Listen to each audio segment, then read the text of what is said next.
ఓం శ్రీ గురుభ్యో నమః. హరి ఓం. వాగీషాద్యాస్స మనసః సర్వార్థానాముపక్రమే యన్నత్వా కృతకర్త్యాస్యస్తన్నమామి గజాననం. వాగర్థావివ సంపృక్తో వాగర్థ ప్రతిపక్తకే జగతః పితరౌ వందే పార్వతీ పరమేశ్వరౌ. అపారకరుణాసింధం జ్ఞానదం శాంతరూపిణం శ్రీచంద్రశేఖరగురుం ప్రణమామి ముదాన్వహం.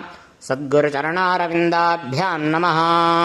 ఓం అగ్నిర్నః పాతు కృత్తికాః నక్షత్రం దేవమింద్రికం ఇదమాసాం విచక్షణం హవిరాసం జహాతన యస్య భాంతిరస్మయో యస్య కేతవః యస్యేమా విశ్వా భవనాని సర్వాః సకర్తికాభిరభిసంవసానః అగ్నిర్నో దేవः సవితే దదాతు ప్రజాపతే రోహిణీ వేదపత్నీ విశ్వరూపా బృహతి చిత్రభానుః సా नो యజ్ఞస్య సువితే దధాతు యథా జీవేమ శరదస్స వీరాः రోహిణీ దేవ్యుదగాత్రస్తాత్ విశ్వారూపాణి ప్రతిమోదమానా ప్రజాపతికిం హవిషా వృద్ధియంతి ప్రియా దేవానాముపయాతు యజ్ఞం సోమో రాజా మృగశీర్షేణ ఆగన్ శివన్నక్షత్రం మృగమస్య ధామ ఆప్యాయమానా బవధాజనేషు రేతః ప్రజాయజమానే దధాతు యత్తే నక్షత్రం మృగశీర్షమస్తి ప్రియకం రాజం మృగితమం మృగాణాం తస్మై తే సోమ హవిషా విధేమ షన్నగే సిద్ధిపతే షంచతుష్పతే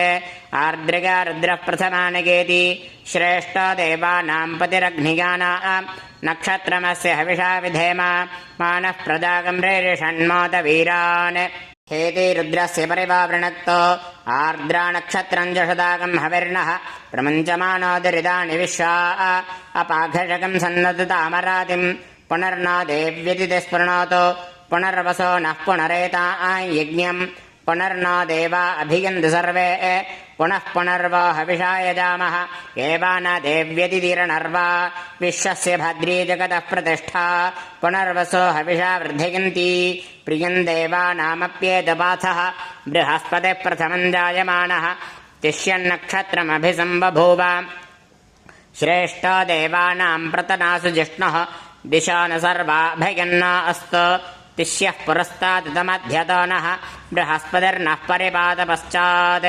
బాధేతాన్వేషో అభయం గృణతాం స్వవీర్యస్య పదకస్యామ ఇదకం సర్పేభ్యో హవిరస్తు జిష్టం ఆశ్రేషా యేషామణిగంతి చేతః ఏ అంతరిక్షం పృథివీం క్షిగంతి తేన సర్పాసో హవమాగమిష్ఠాః ఏ రోచనే సూర్యస్యాపి సర్పాః ఏ దివం దేవీమనుసంచరంతి ఏషామాశ్రేషా అణిగంతి కామం తేభ్యః సర్పేభ్యో మధ్యమజ్జహామి.